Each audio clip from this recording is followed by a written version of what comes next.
বিড়ালটিকে তার সৎ মা পানিতে ফেলে দেয়। তারপর বিড়ালটি অনেক ভয় পেয়ে যায়। বিড়ালটির বাবা তাকে খুঁজতে থাকে। বিড়ালটিকে একটি ডলফিন নদীর পাড়ে নিয়ে যায়। তারপর ডলফিনটিকে বিড়ালটি টাটা দিয়ে দেয়। বিড়ালটি অনেকগুলো মাছ খুঁজে পায়। তারপর সেগুলো আগুন ধরিয়ে পুড়তে থাকে। তারপর সেগুলো খায়। তারপর বিড়ালটি ঘুমিয়ে যায়। পরের দিন সকালে একটি নৌকা বানাতে থাকে। তারপর একটি নৌকা বানিয়ে ফেলে। তারপর ঝড়ের কবলে পড়ে যায়। তারপর তার শহরে পৌঁছে যায়। তারপরে তার বাসায় চলে যায়। তারপর তার বাবাকে খুঁজে পায়। তারপর তার বাবাকে সবকিছু বলে দেয়। তার বাবা অনেক রেগে যায়।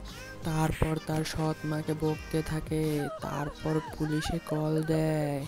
তারপর পুলিশের গাড়ি চলে আসে। তারপর তার সৎ মাকে পুলিশ ধরে নিয়ে যায়।